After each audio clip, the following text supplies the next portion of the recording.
Bonjour. Bonjour à tous. Je vous propose de commencer pour essayer de tenir le timing. Donc, je suis Nathalie Caron de l'ADEP et j'ai l'honneur de présider cette session qui est la première session sur les appariements. Je vous remercie d'être tous là et je remercie aussi les personnes qui sont à distance de nous voir et de nous écouter en espérant qu'il n'y avait pas de problème technique. Donc là, nous allons enchaîner avec 3 présentations de l'INSEE en fait, sur les appariements. Vous verrez, mais il me semble que ces 3 présentations se complètent assez bien. Donc la première va vous donner un panorama des techniques et des étapes nécessaires pour faire un appariement, donc fait par Lucas Malherbe, donc de l'INSEE. La deuxième présentation d'Heidi Koumarianos, décidément j'ai oublié j'y arriverai pas, mais voilà, d'Heidi nous présentera justement un zoom sur la première étape des appariements. Et la troisième présentation, à partir d'un cas réel, présentera en fait différents types d'appariements et permettra de les comparer. Ah, il faut que je m'approche. Ok, voilà. Donc j'espère qu'à distance, vous m'avez tous entendu. Donc on va commencer tout de suite par Lucas Malherbe, qui va faire un panorama des techniques d'appariement pour 20 minutes.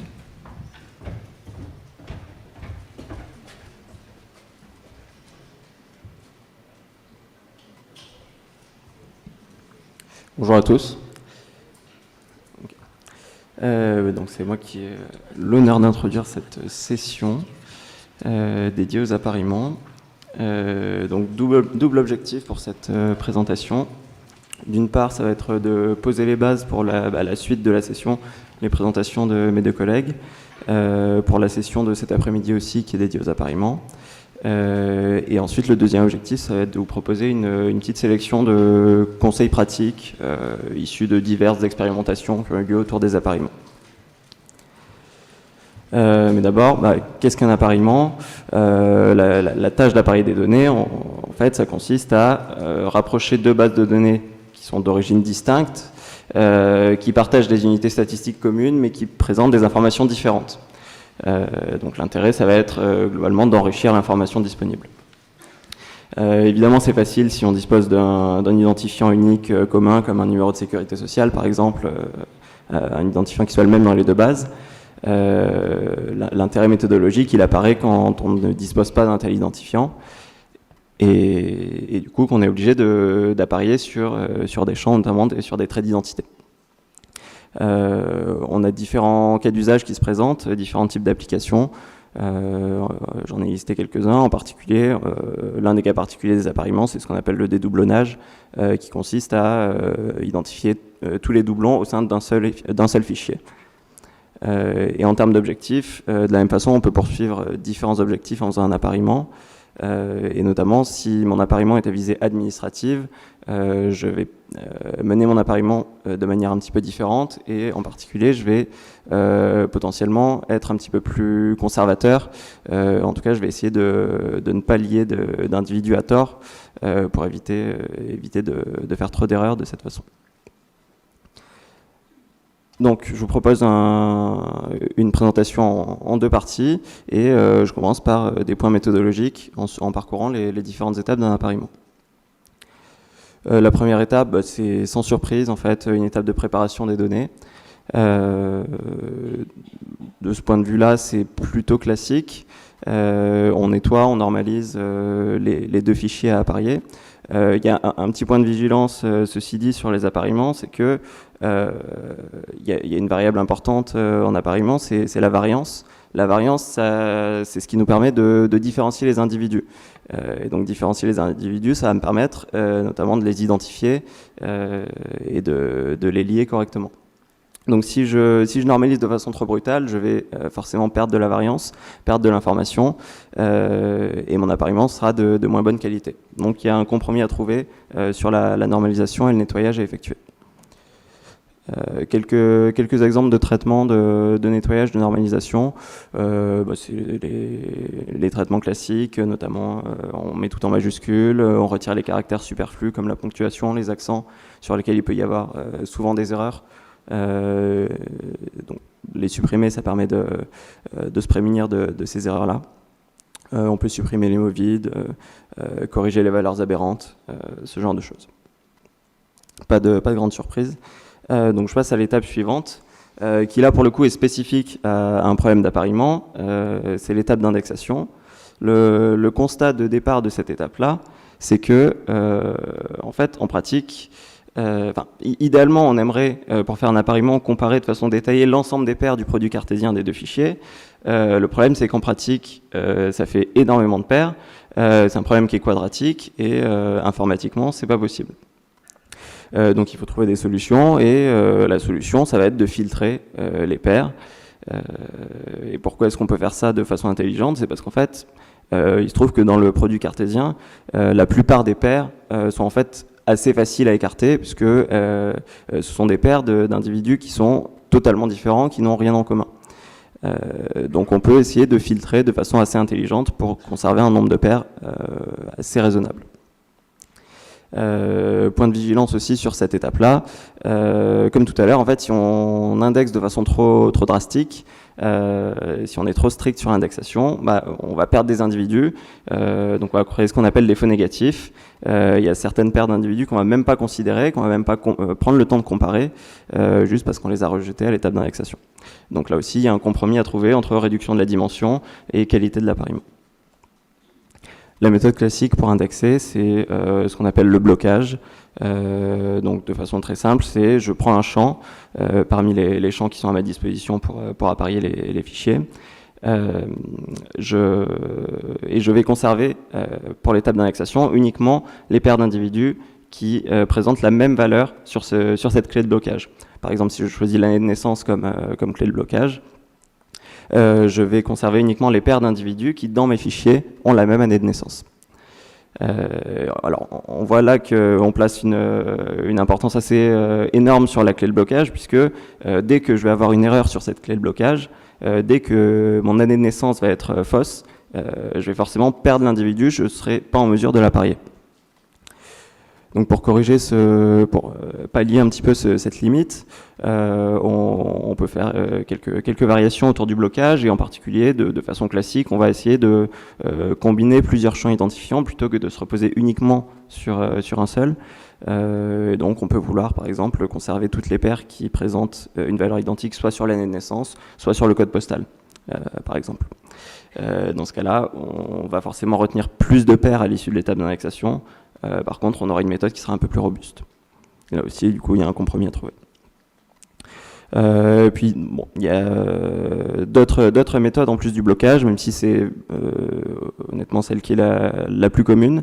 Une approche alternative est une méthode qui s'appelle l'approche du voisinage trié. Le principe, en deux mots, c'est que là où le blocage va créer des blocs de taille différentes, puisque par exemple sur l'année de naissance, je vais pas avoir autant d'individus qui sont nés en 1970 qu'en 1995, l'approche du voisinage trié va créer des blocs de taille fixe. C'est la différence principale entre les deux approches, sachant qu'on crée les blocs de manière un petit peu différente. L'étape suivante, donc, une fois qu'on a conservé, qu'on a sélectionné les paires qu'on souhaitait examiner, ça va être de les regarder en détail.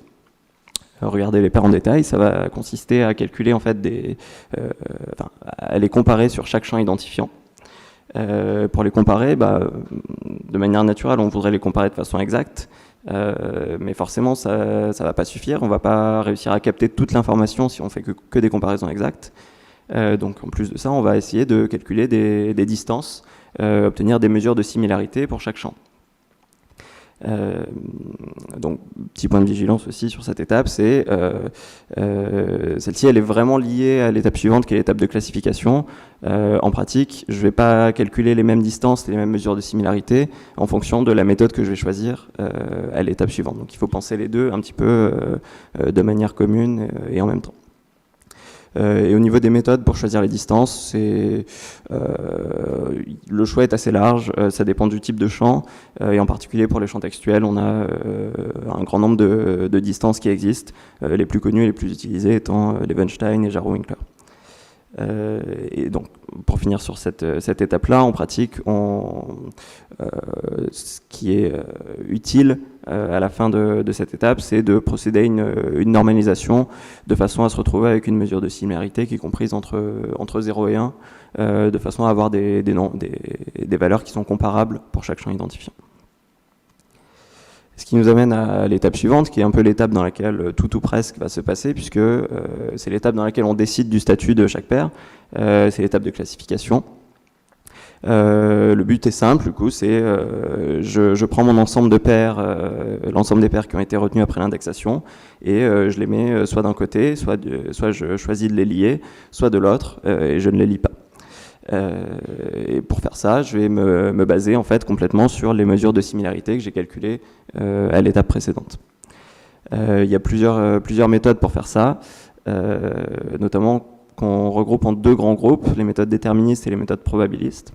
Alors, pour être honnête, la terminologie n'est pas forcément bien heureuse.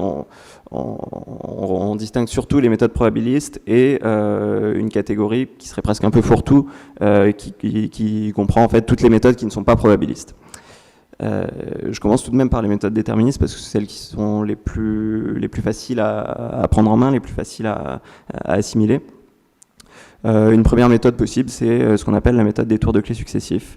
Ça va consister en une succession d'étapes dans laquelle on va commencer par établir des règles. On va établir des règles assez strictes, par exemple une comparaison exacte sur tous les champs, et puis on va relâcher progressivement les contraintes de façon à apparier le plus d'individus possible, sachant qu'on retire à chaque étape les individus appariés à une étape, en fait on les retire pour les étapes suivantes. Une autre méthode possible, c'est une méthode qui s'appelle celle du plus proche écho, enfin qu'on peut appeler comme ça en tout cas. En fait, elle consiste simplement à prendre toutes les mesures de similarité qui ont été calculées à l'étape précédente, en faire une somme ou une moyenne pondérée, ce qui va donner un score pour chaque paire. Et puis derrière, pour classer, on va juste établir un seuil et choisir de lier la paire si le score dépasse le seuil, ou ne pas la lier si le score est en dessous du seuil. Et enfin, troisième exemple de méthode déterministe, c'est si on a la chance de disposer d'un échantillon de paires annoté, on va pouvoir faire du machine learning supervisé. Et dans ce cas-là, on va appliquer un algorithme de machine learning type SVM, arbre de décision, n'importe lequel en fait, même une régression logistique par exemple, de façon à classer les paires. Et dans ce cas-là, ça va être simplement une tâche de classification binaire en machine learning. Quelques mots quand même sur l'approche probabiliste, qui est vraiment différente des autres. En fait, elle repose sur un cadre mathématique assez bien développé, qui a été exposé en premier par Feleghi et Sunter en 1969. Ces méthodes-là, en fait, leur particularité, c'est que globalement, elles reposent sur de l'inférence bayésienne, et on aboutit à la fin à une probabilité pour chaque paire. Le point important de cette méthode-là, sont les 2 probabilités conditionnelles sur lesquelles le modèle repose. On a d'une part une probabilité qui s'appelle M, qui va mesurer globalement la qualité des données. En fait, 1 moins M va être le taux d'erreur sur chaque champ, le taux d'erreur à la saisie des données. Et puis une probabilité qui s'appelle U, qui représente plutôt la probabilité d'observer une même valeur par hasard pour deux individus pris au hasard. Par exemple, pour un mois de naissance, typiquement, U va être à peu près 1/12e. Et donc l'idée de cette méthode-là, c'est d'utiliser ces poids M et U, d'utiliser ces probabilités M et U pour calculer des poids qui vont représenter le pouvoir prédictif de chaque champ pour déterminer le statut d'une paire. L'idée générale, c'est que le fait d'observer le même prénom sur une paire, ça va apporter une information différente du fait d'observer le même genre. Forcément, je vais avoir plus confiance en une paire qui présente des individus qui ont le même prénom. Inversement, je peux avoir des informations différentes qui sont portées par le fait d'avoir la même valeur ou une valeur différente sur un même champ. Sur le genre, avoir le même genre, ça donne pas une information énorme. Avoir un genre différent, par contre, si la qualité des données est bonne, ça donne quand même un indice important du fait que la paire n'est pas une paire d'individus identiques. Donc les poids vont essayer de capter toute cette information-là, en fait. Et le nerf de la guerre ici, c'est l'estimation des probabilités M et U. Et pour estimer ces probabilités, on va se baser sur un algorithme qui s'appelle l'algorithme espérance maximisation et qui a l'avantage d'estimer les paramètres de manière non supervisée, c'est-à-dire sans information extérieure, sans échantillon à noter. Un petit mot rapide sur la résolution des conflits, qui est une étape qui dépend du cas dans lequel on se trouve, mais globalement on peut se trouver dans des cas dans lesquels on va vouloir apparier un seul individu du fichier A à un seul individu du fichier B, et dans ce cas-là c'est problématique si on a des conflits. Ce qui peut apparaître puisque les méthodes que je vous ai présentées juste avant traitent les paires de manière indépendante. Donc, exemple de conflit, en fait, j'ai d'un côté deux paires A1, A2, de l'autre côté deux paires B1, B2 qui sont qui ont toutes été liées par le modèle avec des scores différents.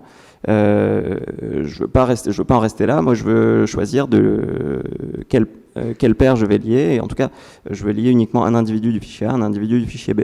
J'ai deux méthodes pour faire ça.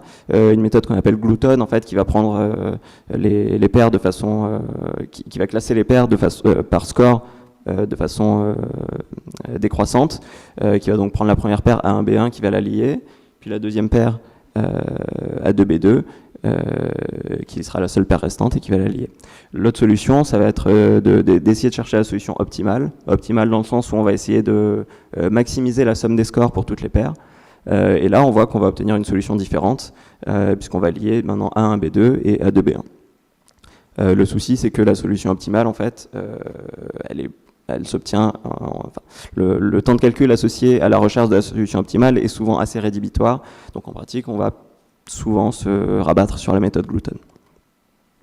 Un mot sur l'évaluation de la qualité pour finir, qui est la dernière étape, mais non moins importante, puisque là le but ça va être de quantifier la performance de l'appariement qui vient de se dérouler.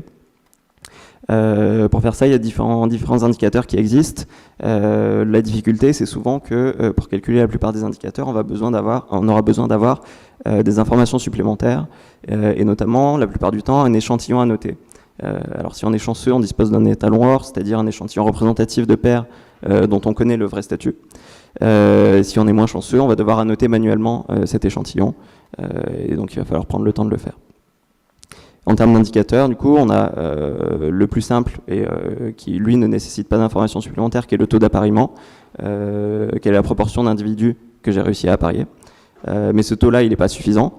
En pratique, je peux avoir un très très bon taux d'appariement et avoir fait énormément d'erreurs, avoir un appariement qui est de très mauvaise qualité. Donc pour ça, je vais le compléter avec les indicateurs classiques de classification binaire. Typiquement, je vais calculer des vrais faux positifs, des vrais faux négatifs, et puis les indicateurs agrégés qui sont la précision, le rappel, la F-mesure, qui eux nécessitent un échantillon à noter.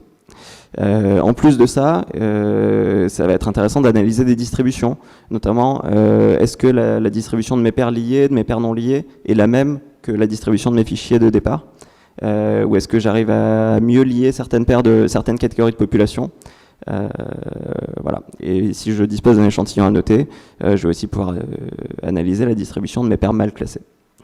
Et puis enfin, l'idéal, si je fais des études ensuite sur la base de cet appariement, ça va être d'essayer d'évaluer l'impact de ces erreurs sur l'étude elle-même.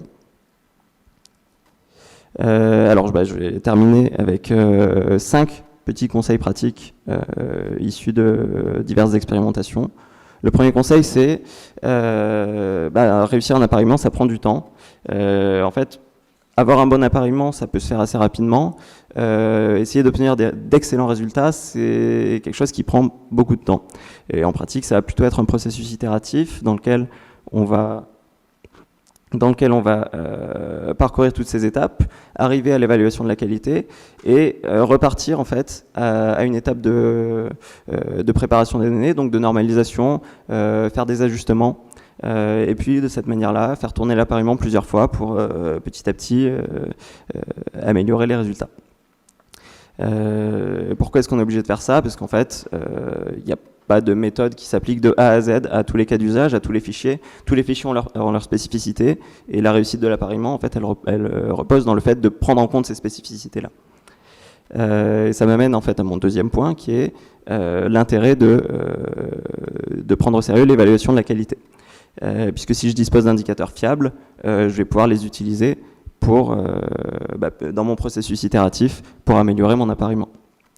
Et donc des indicateurs fiables, ça veut dire que le taux d'appariement il va pas être suffisant. Donc c'est intéressant de prendre le temps d'annoter un échantillon parce que ça va me permettre de calculer notamment la précision, le rappel, et derrière de pouvoir essayer d'améliorer mon appariement. Comment savoir quand s'arrêter? Une possibilité, ça va être de fixer des contraintes de qualité à vérifier. Et puis quand on arrive à satisfaire ces contraintes, on s'arrête. Troisième conseil, c'est, j'en ai un peu parlé, mais prendre en compte les principaux cas particuliers des données. Il y a une question qu'on se pose souvent quand on démarre un appariement, c'est quelle distance je vais utiliser pour comparer mes champs. En fait, Levenshtein, Jarrow-Winkler, ça fait pas une grande différence. Ce qui va faire la différence, c'est plutôt de prendre en compte des grands cas particuliers, type interversion nom-prénom, changement de nom suite à un mariage, ce genre de choses. Alors j'aurais aimé vous parler un peu plus longtemps du volume, mais je vous en dis juste un mot rapide. En fait, c'est un gros problème sur les appariements. Dès qu'on atteint des fichiers qui ont 100 000, voire 1 million de lignes, on est confronté à ces problèmes-là, des problèmes à la fois de temps de calcul et de mémoire vive. Comment faire pour les corriger? Plusieurs possibilités. De façon classique, on va devenir plus strict sur l'indexation. On va retirer plus de paires. Et bon, malheureusement, on va affecter la qualité de l'appariement, mais de cette façon-là, on va pouvoir mieux gérer le volume. Autre possibilité, ça va être de limiter les comparaisons floues, puisque c'est ça qui prend vraiment du temps. Donc limiter les comparaisons floues aux champs pour lesquels c'est vraiment utile. Okay. Donc c'est ma dernière slide pour finir. Je voulais juste vous dire que comment choisir une méthode d'appariement. En fait, c'est difficile. Il y a quelques manières de choisir en fonction de vos besoins. En revanche, si vous souhaitez la méthode la plus performante, ça se teste. Et ce sera l'objet notamment de la présentation d'Olivier qui a fait qui va présenter le résultat de diverses expérimentations sur plusieurs méthodes d'appariement. Merci à tous. Merci.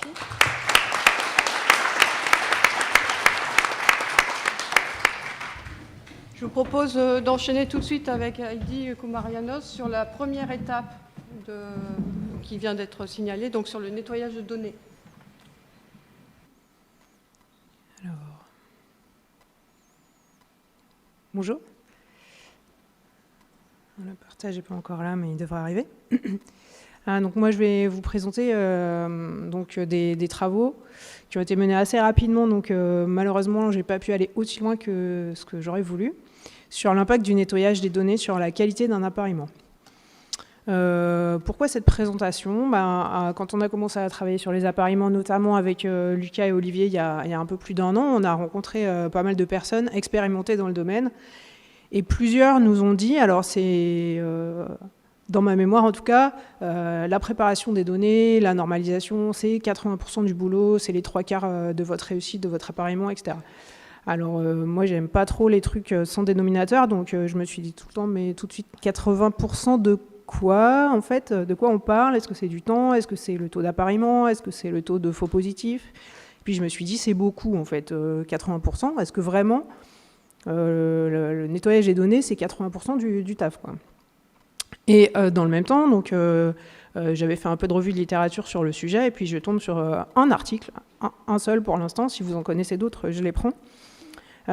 Qui disait plutôt l'inverse en fait. Il disait que le nettoyage des données, ça change pas grand-chose et que si on y va un peu trop fort, ça peut dégrader la qualité. Il faut savoir que dans les pays anglophones, ils sont assez fans de phonétisation des noms et des prénoms qu'on n'utilise pas trop ici, mais qui diminue considérablement la quantité d'informations.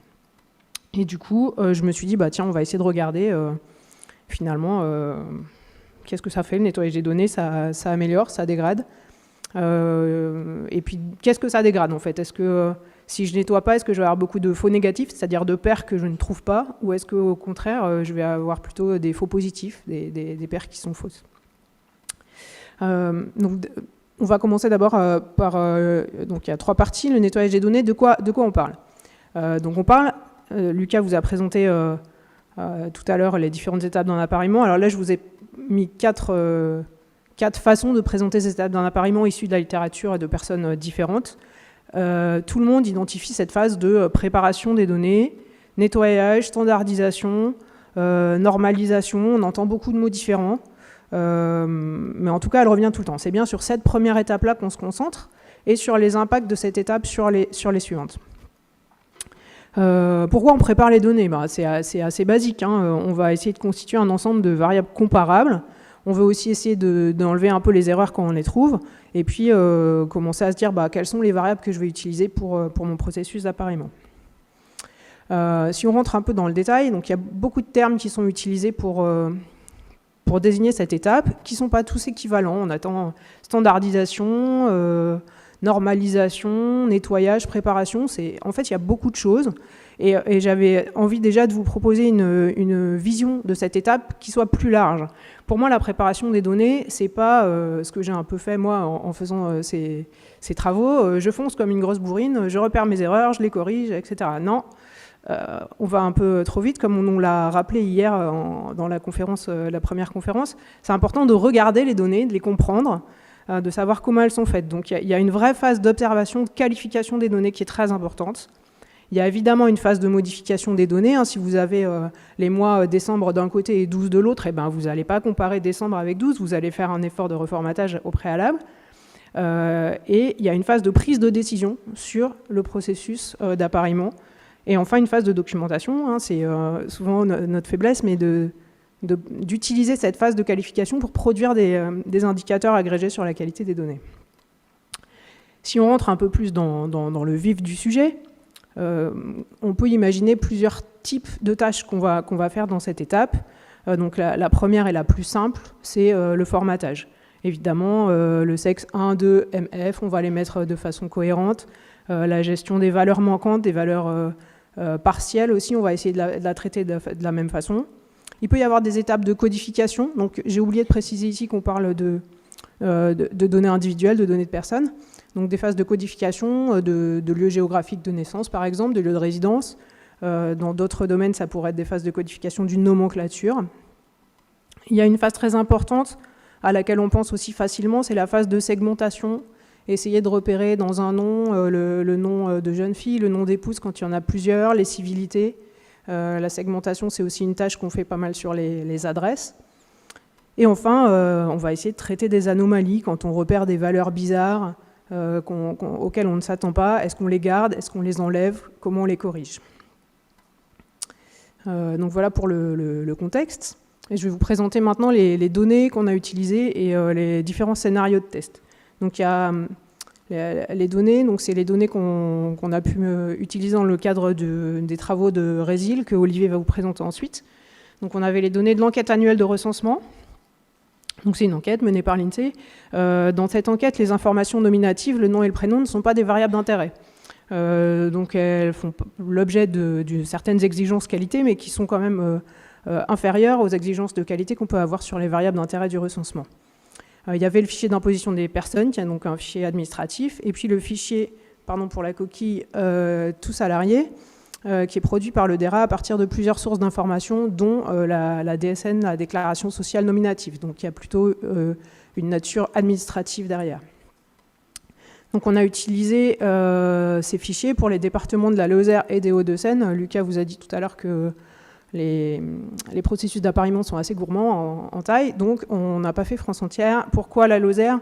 Parce que c'est le plus petit département et donc c'est là où ça va tourner le plus vite pour réaliser nos appareillements. Et puis les Hauts-de-Seine parce que effectivement la Lozère n'est pas forcément très représentative en matière de données individuelles, donc on avait envie d'avoir quelque chose d'un peu plus différencié sur certaines caractéristiques, notamment les naissances à l'étranger. Quelques éléments issus de la qualification de ces informations. Donc, ici, je vous présente des informations sur les noms.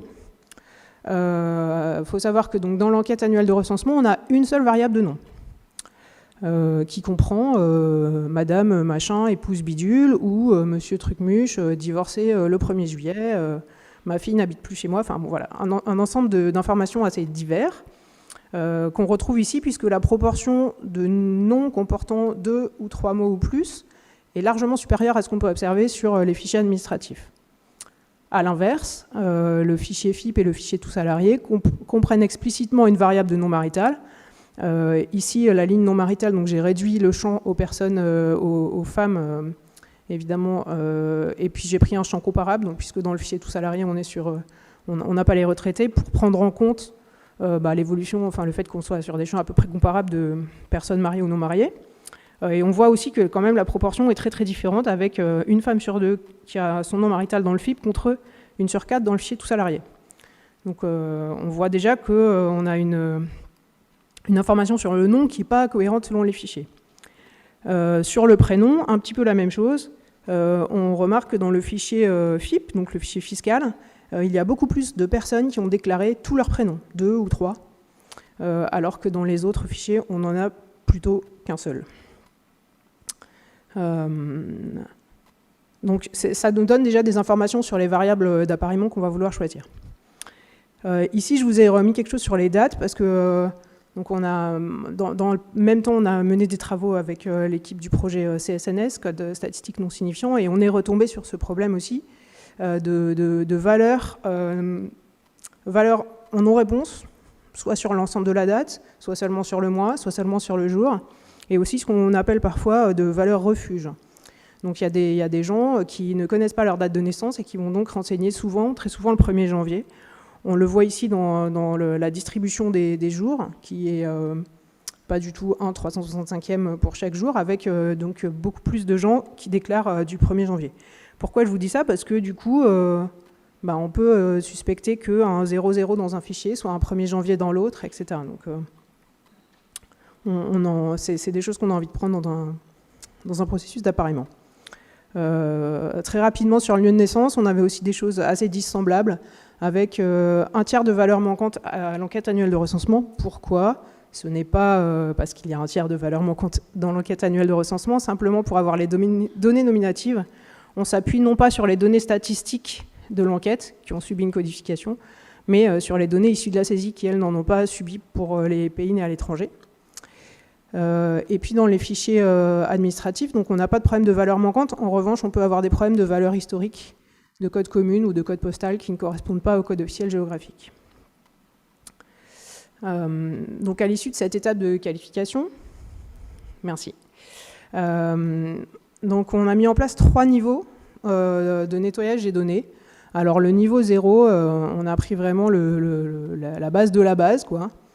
On a enlevé les caractères non alphabétiques qui traînaient dans les noms et les prénoms, et on a formaté de façon identique les dates et le genre quand il y avait besoin. Après, on a pris un niveau 1 qui ressemble un petit peu plus à ce qui est fait, qui ressemble même beaucoup à ce qui est fait classiquement dans les processus d'appariement, du moins à l'INSEE. Donc homogénéisation des valeurs de date qui ne sont pas des vraies dates, la codification du lieu de naissance à l'étranger dans le fichier de l'EAR, et puis pas mal de boulot sur la segmentation des noms, notamment dans l'enquête annuelle de recensement, pour essayer d'identifier les noms de naissance, les noms d'épouses. Et enfin, là où on a suppression des mots d'une lettre, les noms et prénoms qui n'ont pas de voyelles, les initiales, et on a ajouté le tiret dans certains prénoms composés, les plus fréquents. Et enfin, le niveau 2, c'est là où je me suis dit, tiens, si je normalise plus que d'habitude, si je fais un peu un effort sur le nettoyage des données, j'avais pas envie de me lancer dans les histoires de phonétisation, parce que c'est vrai que la plupart des outils existants sont plutôt développés pour des langues anglaises. Et j'ai utilisé à la place le dictionnaire de noms et le dictionnaire de prénoms qu'on trouve sur INSEE.fr. Faut savoir que la moitié des réponses au recensement sont des bulletins papier qui font l'objet d'une saisie optique, et du coup la qualité des prénoms est parfois pas toujours tip-top, quoi. Donc je me suis dit, tiens, si on utilisait ça pour essayer de corriger Christophe, Manique et tout ce genre, voilà. Pour exemple, Christophe, je crois qu'il y a un petit millier d'orthographes différentes de Christophe, avec des A, un H qui manque, un M à la place du H, etc. Ensuite, pour les scénarios d'appariement, on a 2 grosses familles de scénarios. La première, c'est on a fait des choses assez frustres. Un appariement exact, un appariement déterministe flou, donc on a juste introduit une correspondance non exacte sur les noms et les prénoms. Sur un appariement entre l'EAR et FIP, et entre FIP et tout salarié, pour avoir une distinction entre les données d'enquête et les données administratives. Et puis un scénario un peu plus abouti, on a utilisé l'algorithme du code statistique non signifiant. Donc c'est un algorithme qui identifie sur les informations nominatives les individus au RNIPP. Donc ces 2 familles de scénarios sont très différents, puisque le premier, on est sur des fichiers de taille réduite, où on a quand même une information localisante qui est certes agrégée, puisque c'est le département, mais qui réduit considérablement le champ. Et puis avec des appariements très, on va dire, brutaux. Le deuxième, on a un processus très abouti, mais où on essaye d'identifier quelques dizaines de milliers d'individus parmi 130 millions du RNIPP. Donc on a une dissymétrie sur la taille. Voilà, du coup on va passer aux résultats, c'est ce que vous attendez le plus. Donc ce premier tableau, alors il y a pas mal d'informations. On a testé plusieurs choses, donc les 2 premières lignes concernent l'appariement entre l'EAR et le FIP de la LOSER. On a d'abord testé un appariement exact, strict, sur les variables de nom et de date et lieu de naissance, en faisant varier le niveau de normalisation, niveau 0, niveau 1, niveau 2. On a vu en qualification qu'on a des choses qui se passent sur les noms et sur les prénoms. Donc dans un second temps, on a réduit au premier prénom seulement, puisqu'on a vu que 90% des gens dans le FIP et dans l'ER n'ont déclaré qu'un seul prénom. Pardon, dans tout salarié dans l'ER. Et puis on a aussi réduit l'information sur le lieu de naissance à 2 positions, pour avoir le département uniquement, et du coup évacuer un peu toutes les erreurs qu'on observait sur les codes communes de naissance des fichiers administratifs. Et puis on a fait un appariement exact, et puis on a fait un appariement flou où on relâche les contraintes. L'objectif, c'était de se dire, en fait, qu'est-ce qui va jouer sur la qualité de mon appariement finalement? Est-ce que c'est le nettoyage que j'ai fait dans les données? Est-ce que c'est le bon choix des variables d'appariement? Ou est-ce que c'est mes fonctions de comparaison qui sont plus ou moins lâches? Vous voyez ici que les taux d'appariement, ils sont très faibles, ils sont très loin des taux d'appariement qu'on vise dans un processus abouti, donc on est loin de ce qu'on peut faire dans la réalité. Mais ce qu'on voit, c'est qu'en fait, ces 3 façons d'agir sur l'appariement, le bon choix de mes variables, la normalisation et la relâche des contraintes, ces 3 façons d'agir ont un effet sur le taux d'appariement. Et cet effet s'atténue en fonction de ce qu'on fait sur les autres. Celui qui est le plus résistant, on va dire, à ce qu'on peut faire par ailleurs, en fait, c'est le choix des variables. On a répliqué ça, au moins pour l'appariement exact, sur les fichiers administratifs, donc tout salarié et FIP, pour voir si, enfin, les données nominatives sont de bien meilleure qualité, en fait, donc pour voir si l'impact de la normalisation restait vrai quand on a des données qui sont de bonne qualité. Évidemment, l'impact devient beaucoup plus faible, voire enfin, très peu significatif. Ici, on n'est que sur des taux d'appariement. Lucas vous l'a dit tout à l'heure, c'est important de s'intéresser aussi aux faux positifs. Donc, si on peut tirer des conclusions de ce premier résultat, le nettoyage des données, il augmente le taux d'appariement, oui, mais dans un processus vraiment très simple. Et le choix des variables d'appariement est largement aussi important. Donc voilà. Juste un petit complément, on a fait des premières analyses. Il y avait, pour ainsi dire, pas de faux positifs dans ce qu'on a observé, mais en même temps, le taux d'appariement est tellement faible que bon, c'est pas forcément pertinent de s'y intéresser.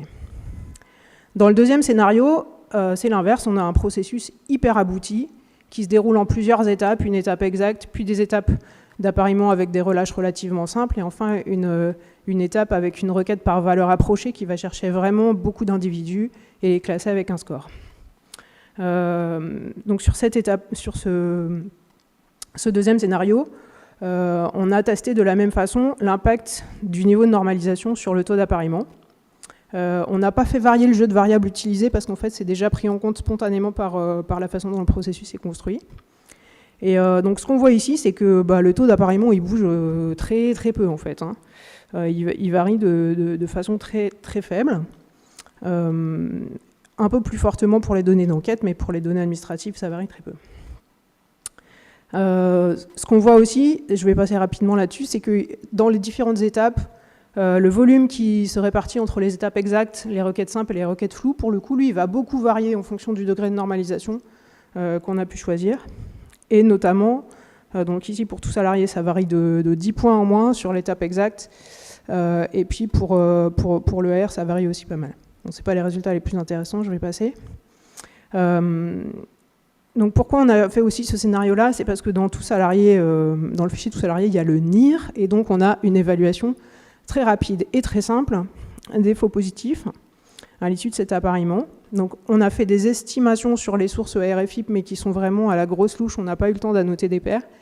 En revanche, sur tout salarié, ce qu'on voit, c'est que le nettoyage des données a fait augmenter, notamment avec le dictionnaire des noms et des prénoms, a fait augmenter d'1 point mon taux de faux positifs.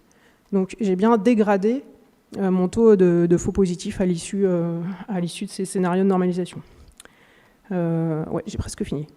Je me suis quand même posé la question, ok, on voit que finalement, dans un processus abouti, le taux d'appariement, il bouge pas trop. Le taux de faux positifs, il a plutôt tendance à augmenter, donc ça dégrade mon appariement, mais peut-être que mes populations concernées, en fait, celles qui ont été normalisées et pas normalisées, c'était pas les mêmes. Donc j'ai quand même, je me suis intéressé à ça, et j'ai comparé donc pour l'ER à gauche et le fichier tout salarié à droite, comment se dégrader le taux d'appariement en fonction du degré de normalisation. Et dans cette diapo-là, donc ce qu'on voit, c'est que déjà les enregistrements qui ont subi des modifications lors des étapes de normalisation, spontanément, ils avaient un taux d'appariement supérieur aux autres. Donc c'est quand même intéressant parce que ça veut dire qu'on a quand même réussi partiellement à identifier des enregistrements qui posaient problème par leur moindre qualité au cours de cet appariement. Et puis on voit aussi qu'en fonction de ces niveaux, la dégradation du taux d'appariement est plus ou moins faible. Donc je pense que j'arrive à ma conclusion. Donc pour cette deuxième partie, ce qu'on voit, c'est qu'en fait un processus bien conçu, on a bien réfléchi à ces variables, et surtout à ces fonctions de comparaison, en fait, ça surpasse largement le gain de qualité qu'on espère obtenir par le nettoyage des données, voire même on constate que le nettoyage des données a plutôt engendré une dégradation. En conclusion, à l'issue de ces travaux, ce que je vois, c'est que j'ai effectivement, dès le départ, je pense, mal compris ce qu'était l'étape de la préparation des données, en pensant qu'il s'agissait juste de les nettoyer et que c'est ça qui allait faire le taf. Ce qu'on voit, c'est que ce qui est vraiment important, c'est la qualification, l'analyse des données que j'ai en entrée, de les regarder, de les comprendre, et ça va poser les fondations de mon processus d'appariement, en fait. C'est ça qui va permettre de sélectionner les variables utiles, et puis de concevoir ensuite mon processus. Est-ce que je prends une correspondance exacte, une correspondance approchée? Quelles sont les informations les plus qualitatives que je veux utiliser, par exemple, dans le calcul de score, etc. Le nettoyage des données, oui, il peut améliorer le taux d'appariement si on est vraiment au départ, mais en fait de façon très marginale dans un processus qui a été correctement construit. Et puis ce qu'on n'a pas eu le temps de faire aussi, et Lucas en a parlé, c'est qu'en fait c'est un processus itératif. En qualification, j'ai pas réussi à capter par exemple correctement le fait que le nom et le prénom peuvent être intervertis, le fait que le nom marital et le nom de naissance peuvent être intervertis. Et ça, c'est des choses que je vais pouvoir découvrir si j'annote des paires mal classées et que je me rends compte que je les ai ratées à cause de ça. Donc les pistes pour poursuivre les travaux, c'est un peu des regrets en fait à l'issue de ces travaux. C'est d'avoir fait 3 niveaux un peu de normalisation brutaux. J'aurais bien aimé essayer de décomposer les effets des différents traitements des données, notamment la tâche de segmentation qu'on utilise souvent et dont on imagine qu'elle est plus importante pour discriminer l'information. Je pense que ça serait intéressant de regarder la corrélation des anomalies, c'est-à-dire les gens qu'on a corrigés à la fois sur le nom et sur le prénom. On peut suspecter qu'il y avait vraiment des problèmes de qualité dans cet enregistrement et qu'on pourrait identifier des sous-populations pour lesquelles les données sont moins qualitatives. Et enfin, donc sur le dictionnaire des prénoms, ouais, j'ai fini, c'est ma dernière phrase. Sur le dictionnaire des prénoms, j'avoue, j'y suis allée de façon assez brutale. Du coup, j'ai dégradé la qualité de mes appariements, mais j'ai envie de voir si peut-être un dictionnaire un petit peu plus amélioré, un peu mieux construit, pourrait apporter quelque chose, tout en ayant conscience que la principale conclusion, c'est que le nettoyage des données n'est pas fondamental. Donc est-ce que finalement, ça vaut le coup de faire un dictionnaire des prénoms qui ne servira pas beaucoup? Je vous remercie.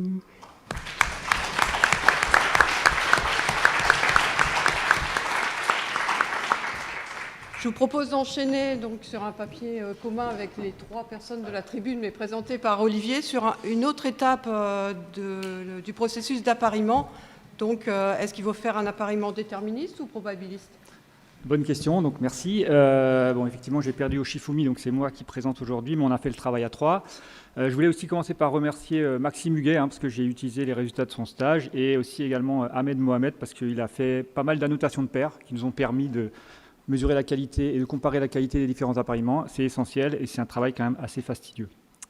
Voilà, donc... alors, comment ça marche là? C'est le...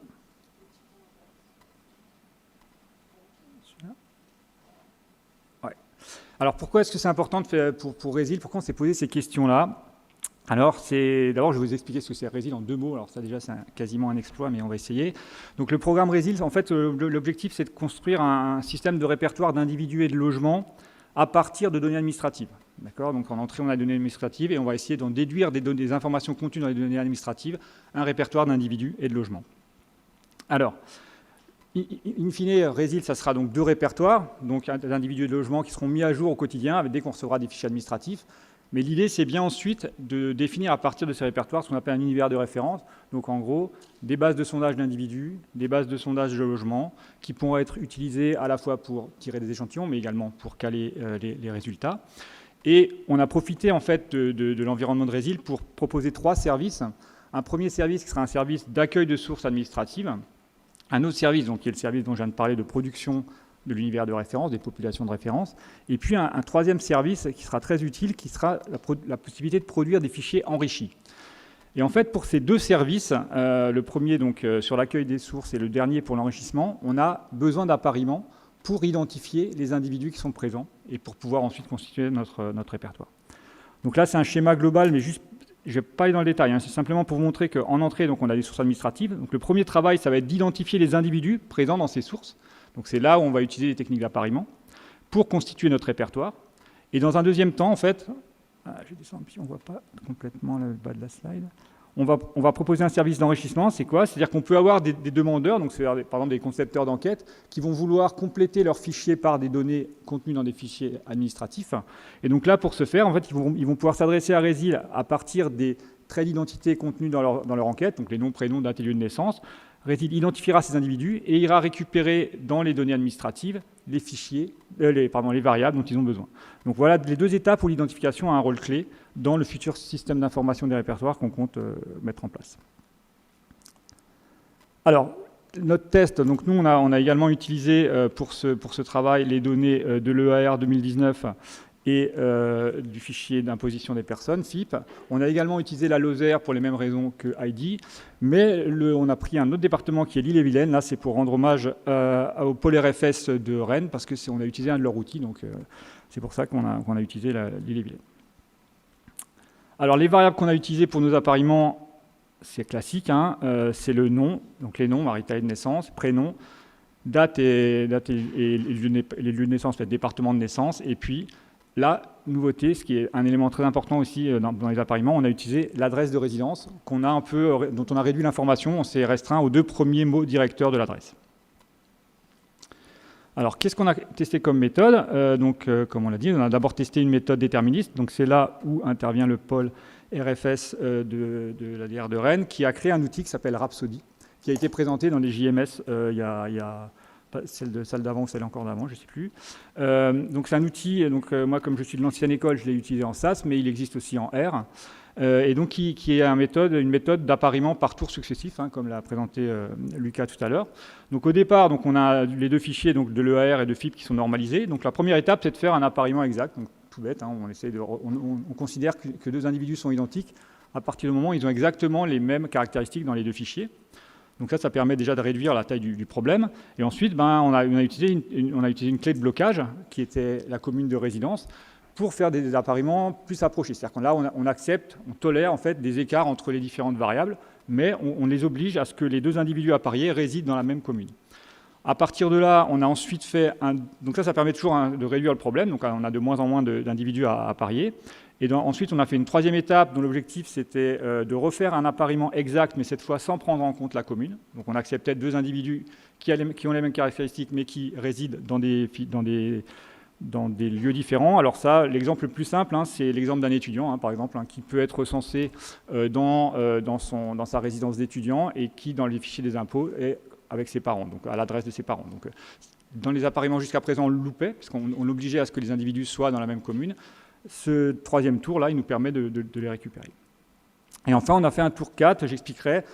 En fait, il a été obtenu après analyse visuelle des différentes paires, et on a rajouté des contraintes, on a modifié les paramètres, je vais l'expliquer après, ça c'est très important, c'est ce qui a permis d'obtenir, on va dire, le niveau de qualité optimal. Alors juste pour l'appariement flou, l'idée c'est bien, comme l'a dit Lucas, on établit une distance entre les 2 individus en pondérant les distances observées sur chacune des variables utiles dans mon appariement, donc là le nom, le prénom, l'adresse, etc. Donc les distances qu'on a utilisées, c'était les distances de Levenshtein, et puis ensuite l'idée c'est de dire qu'on accepte une paire à partir du moment où sa distance totale est inférieure à un seuil. Donc c'est là où on voit qu'il y a des paramètres qui vont être très importants dans notre appariement, c'est ces fameux seuils d'acceptation des paires. Alors là, je vais une petite page qui vous présente un peu les risques. Alors comme on l'a vu, quand on fait de l'appariement, en fait, ce qu'on cherche, c'est à récupérer les paires qui contiennent les mêmes individus, forcément. Alors notre outil d'appariement, il va nous permettre d'accepter des paires. Donc quand les paires qu'on accepte, elles correspondent aux mêmes individus, on est content, c'est ce qu'on cherche, donc ça c'est les vrais positifs. Par contre, il nous arrive qu'on se trompe, c'est-à-dire qu'on accepte une paire qui contient in fine des individus différents. Donc là, on est sur des faux positifs. Donc là, l'idée, c'est d'en avoir pas trop, le moins possible. De la même façon, ce qu'on cherche à éviter, c'est les faux négatifs, c'est-à-dire des paires qui contiennent les mêmes individus, mais malheureusement, on l'a refusé parce que la distance potentiellement était au-dessus du seuil qu'on s'est fixé. Et ensuite, là, ceux qui ne nous intéressent pas, c'est toutes les paires qu'on a refusées à raison parce qu'elles contenaient des individus différents. Alors, on voit que ce petit schéma-là, si on prend un seuil d'acceptation des paires assez bas, ce qui est bien, c'est que, vous voyez, on n'a aucun faux positif, parce qu'on a été très restrictif. Par contre, là, on voit qu'on perd énormément d'individus, là, parce que finalement, on a été trop strict dans notre distance au départ. Donc, après examen visuel, en fait, on a essayé d'optimiser en fait, le seuil. Le seuil qu'on avait pris à l'origine, c'était le seuil traditionnel utilisé par Rhapsody. Mais Rhapsody, en fait, à l'origine, il est utilisé pour faire des appariements entre 2 fichiers administratifs. Là, quand on faisait un appariement entre le recensement et un fichier administratif, et qu'il s'avère que, comme l'a dit Heidi, la qualité des noms et prénoms dans le recensement, elle est de moins bonne qualité que dans des fichiers administratifs, eh bien, notre seuil il était trop strict. C'est-à-dire qu'on refusait trop de paires parce que, finalement, les noms, il y avait des coquilles dans les noms et prénoms qui faisait qu'on n'apparaissait pas l'individu alors que c'était le même. Donc là, après une analyse visuelle là, de 3000 paires, en fait, on a réussi à optimiser un peu ce seuil, et vous le verrez dans les résultats, ça a un impact finalement non négligeable. Alors, c'est ce qu'on voit ici. Donc là, pour vous donner un exemple, ça, on avait analysé des faux négatifs, donc on les avait, bien entendu, on a tiré un échantillon, et très proche du seuil d'acceptation. Parce que c'est là où on se dit que quand la distance entre 2 paires est très éloignée, il y a vraiment très peu de chances que ce soit le même individu.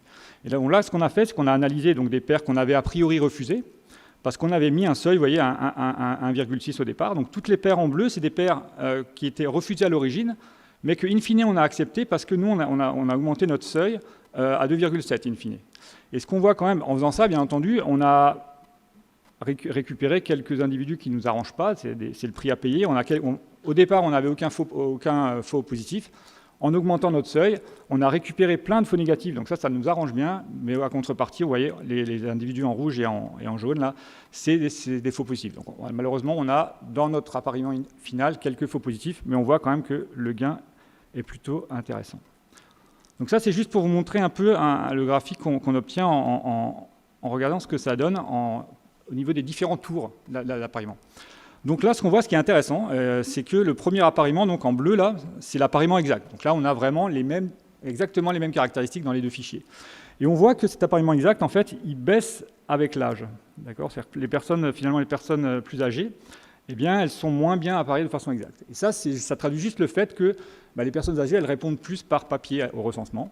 Et que, comme l'a dit Heidi, quand on a répondu par papier, on a la phase de saisie. Et donc, forcément, la phase de saisie, elle amène des erreurs dans les noms-prénoms qui empêchent de faire des appariements exacts. Donc ça, c'est un résultat qui est plutôt intéressant. Mais du coup, quand on passe au tour 2 qui permet, lui, un appariement flou, c'est-à-dire qu'on accepte des écarts, des petits écarts quand même pour apparier des individus, eh ben, on voit qu'on rattrape tous ces individus plus âgés. Donc là, c'est vraiment l'intérêt des méthodes floues, on va dire. L'autre élément intéressant, c'est qu'on voit qu'on est finalement moins bon là sur les étudiants. Parce que là, j'ai oublié de dire au départ, on est seulement sur la population des plus de 15 ans, parce que dans le fichier FIP jusqu'à l'année dernière, maintenant c'est plus le cas, mais jusqu'à l'année dernière, on avait les noms, prénoms et dates de naissance que des individus de plus de 15 ans. Et donc là, on voit que finalement, on est moins bon sur les individus qui ont entre 16 et 22 ans. Et là, on sait par expérience que le fichier FIP, il y a un biais de couverture sur ces individus. Donc en fait, là on le voit bien, on le voit clairement, que in fine, vous voyez, les individus non appariés, on va avoir plus de jeunes tout simplement parce qu'ils ne sont pas présents dans le fichier FIP. Donc on n'a pas réussi à les apparier. Et le dernier point qu'on voit, c'est qu'on voit aussi que lorsqu'on enlève la contrainte de la commune, c'est-à-dire qu'on accepte d'apparier 2 individus même s'ils n'habitent pas la même commune, on récupère plus de jeunes, c'est ce que je disais tout à l'heure, c'est notamment les étudiants.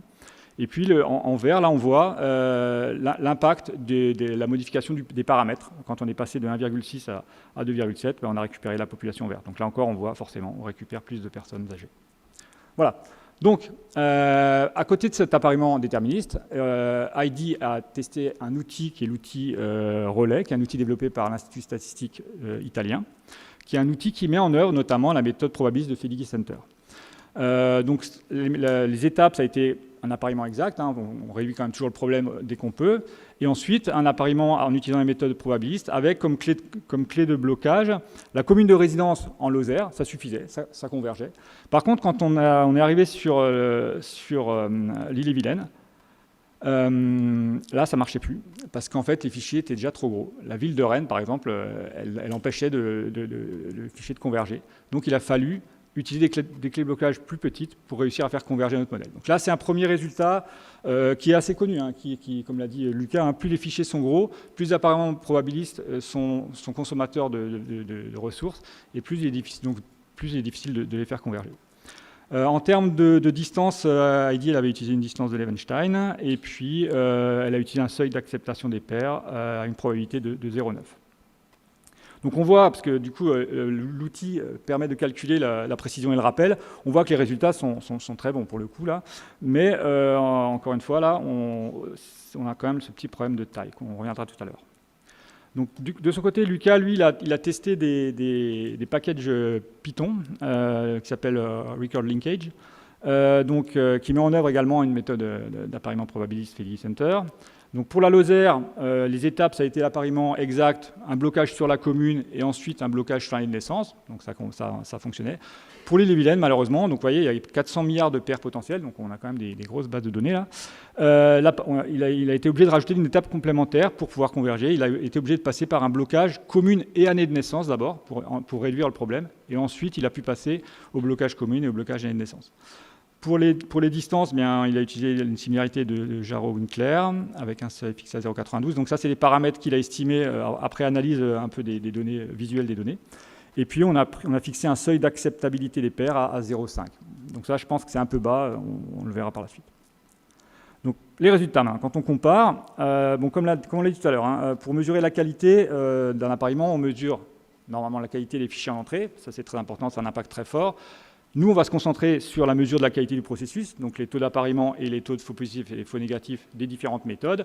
Mais en théorie, ce qu'il faut aussi faire, c'est analyser la population appariée in fine, pour voir si la population, à la fin, finalement, elle n'est pas trop déformée. Si finalement, on a un taux d'appariement qui n'est pas super, mais que la population in fine appariée, elle est représentative de notre population de départ, c'est pas trop gênant, quoi. Donc c'est pour ça qu'il faut vraiment faire cet effort, toujours à la fin, de comparer aussi la population appariée. Donc, quand on regarde les résultats donc sur les deux départements, donc, excusez-moi. Voilà. Donc là, on voit que les taux d'appariement, ils sont assez proches. Donc ça, Rhapsody, donc c'est déterministe, on était à 91%, les autres un peu plus de 92%.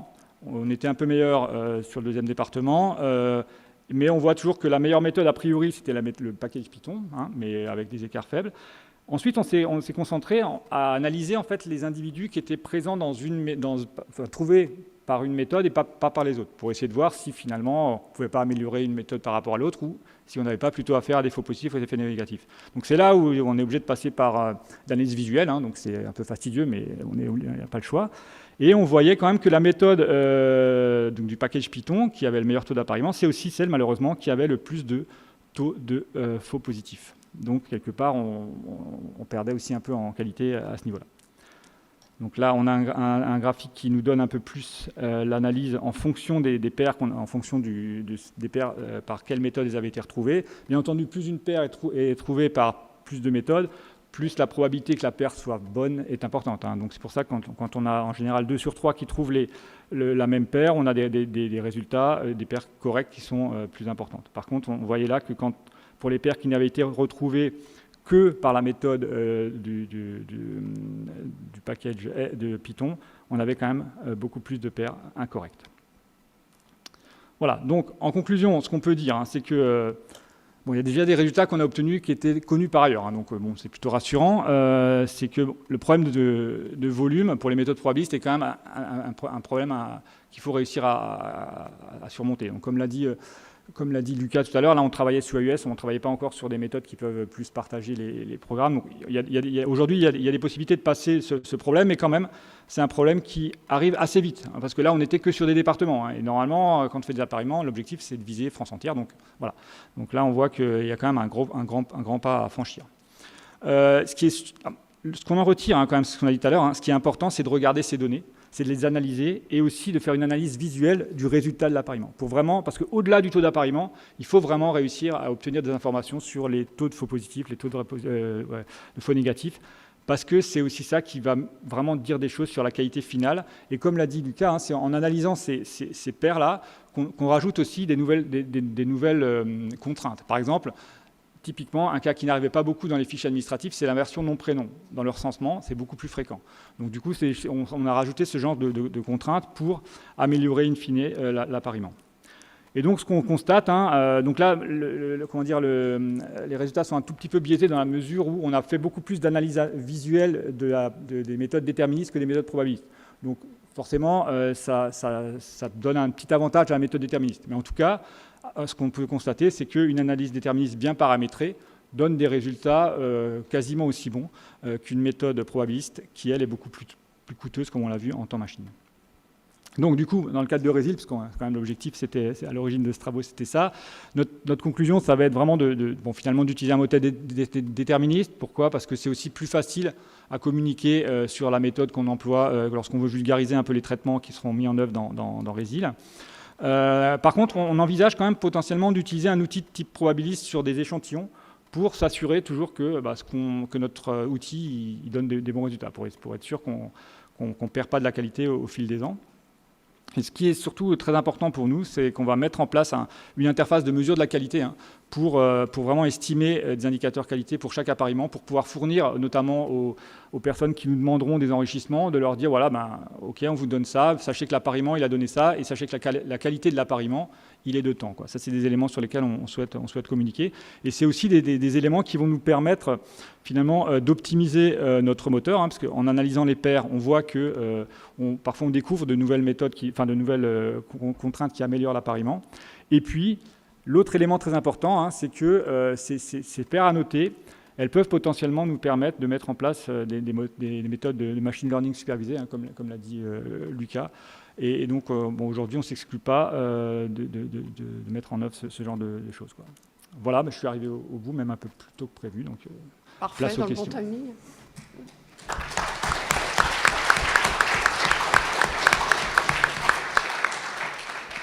Donc, comme le timing est à peu près respecté, il nous reste une dizaine de minutes que l'on peut consacrer aux questions. Est-ce que vous avez des questions dans la salle ?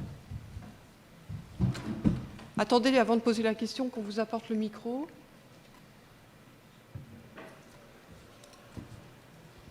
Voilà. Bonjour, merci Henri Baudet, PIS. J'aurais deux questions sur la présentation de Heidi, sur l'appariement avec la BRPP.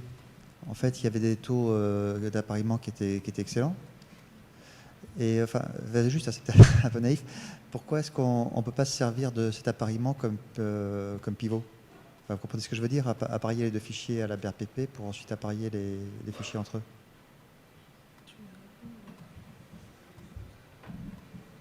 Alors, je ne suis pas responsable du projet CSNS, donc ça ne serait pas à moi de répondre, ni du projet Résil d'ailleurs.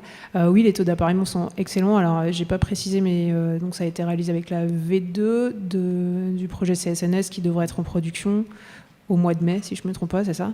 Ouais. Voilà. Donc, c'est pas encore en production, mais le projet Résil a bien comme intention aussi d'utiliser cet algorithme d'identification pour aider à réaliser les appariements, bien sûr. D'accord. Mais de l'utiliser l'algorithme ou de passer par la base pour... Oui, c'est un algorithme qui a été construit par le projet CSNS, donc, qui est le code statistique non signifiant, donc qui vise à délivrer un code statistique non signifiant basé sur le NIR, et qui réalise au préalable une étape d'identification au REN-IPP pour un fichier dans lequel on ne dispose pas du NIR. Et donc c'est cette partie-là qui sera en production bientôt. Voilà. J'aurais une autre question sur les taux d'appariement qu'on vise, parce qu'en fait, là j'ai l'impression que l'objectif idéal, ça serait d'avoir 100%, mais en fait on n'est pas sûr que les individus soient présents dans les deux bases. Ouais, je suis pas sûr que l'objectif ce soit d'avoir 100%. Enfin, 100%, c'est complètement irréaliste. Ce qui est important, ce qu'on disait, c'est qu'au-delà, c'est aussi d'analyser la population in fine qu'on a. C'est-à-dire que si la population que tu as réussi d'apparier, elle ne présente pas de biais notable par rapport à ta population de départ, finalement, tant pis, tu perds un peu d'individus, mais tu ne vas pas déformer. Après, ce qui est important, c'est de connaître potentiellement les biais pour les corriger. Parce que le 100%, ça ne peut pas être un objectif réaliste, quoi. Et comme tu le dis, il y a des individus qui ne sont pas présents, donc on ne pourra pas y arriver. Mais par contre, c'est important d'analyser la population appariée pour connaître ces éventuels biais, pour les corriger au moment où tu vas faire des analyses statistiques dessus, quoi. D'accord, merci. Est-ce qu'il y a d'autres questions dans la salle? Oui. Ah. Merci. Yann Yolangard de l'agence économique de la région Bretagne. 2 questions. Est-ce que Rhapsody est disponible et accessible gratuitement, puisqu'il est utilisable dans R? Et la deuxième chose, c'est avec l'internationalisation des fichiers, l'utilisation de langues et de dialectes étrangers, comment fonctionne la phonétisation? Est-ce que ça donne des bons résultats ou est-ce que c'est limité?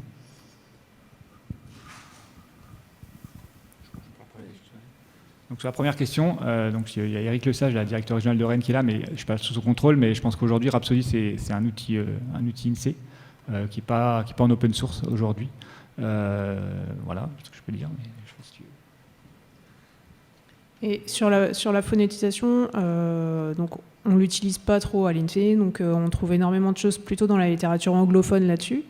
Il y a des choses qui sont faites en fonction des langues, et ce qui ressort quand même pas mal de la littérature, c'est que ça enlève trop d'informations, et que du coup, quelque part, ça va dégrader la quantité d'informations apportées par les noms et les prénoms, et que le jeu n'en vaut pas la chandelle. Ouais. Est-ce qu'il y a d'autres questions? Oui. Attendez le micro, s'il vous plaît. S'il vous plaît.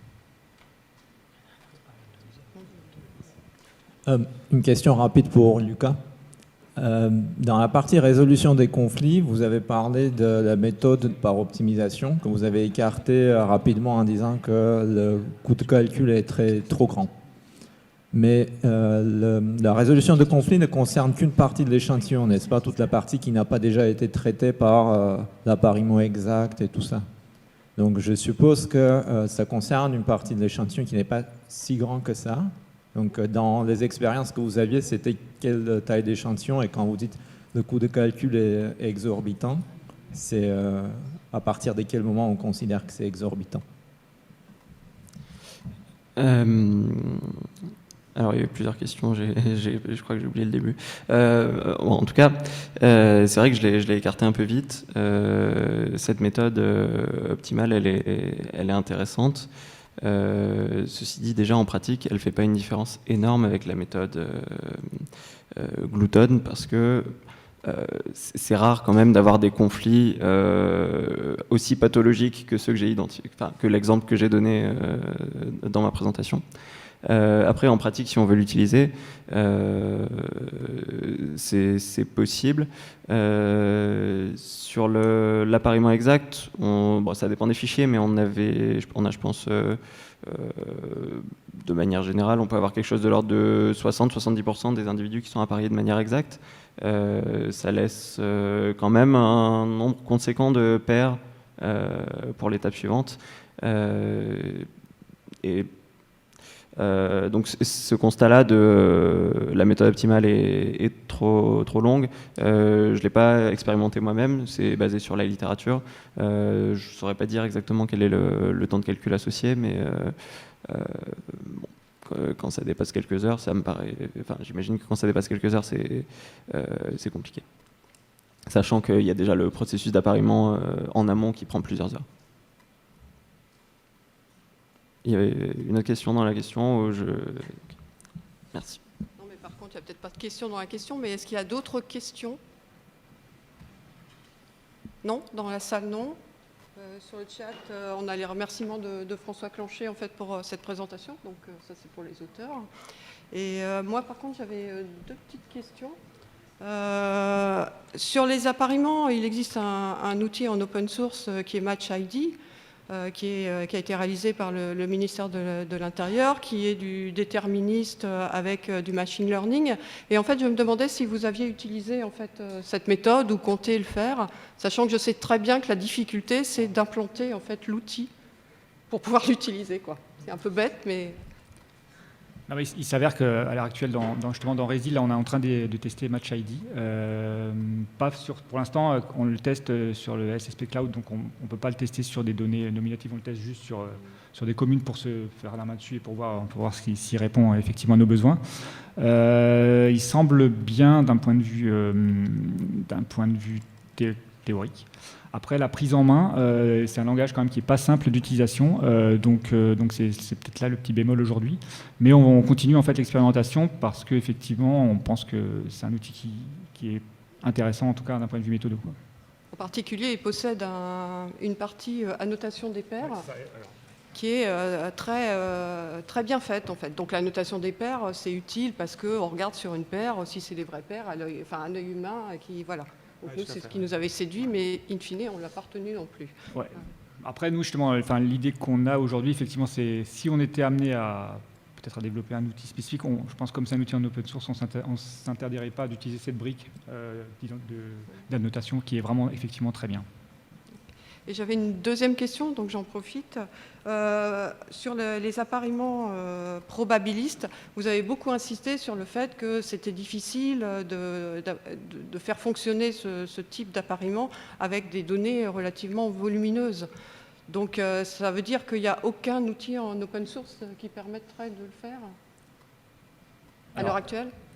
En fait, nous, on s'était rapproché de Statistique Canada, qui ont un outil, mais malheureusement, c'est un outil en SAS et qui nécessitait des parties de SAS qu'on n'a plus à l'INSEE. Donc, en fait, on n'a pas réussi à le faire fonctionner. Oui, c'est ça. Donc, on espère, cet après-midi, notamment, il y a un des concepteurs de cet outil qui va faire une présentation, donc je vous conseille vivement d'aller l'écouter. Voilà, donc on a malheureusement, mais il semblerait que, en tout cas, cet outil fonctionne chez eux, donc il y a sans doute des choses, mais on n'a pas réussi à en trouver d'autres en open source qui fonctionnent. Bon, plus d'autres questions dans la salle? Donc on va encore remercier les auteurs et puis vous donner rendez-vous si vous avez aimé celle-ci à Appariement 2.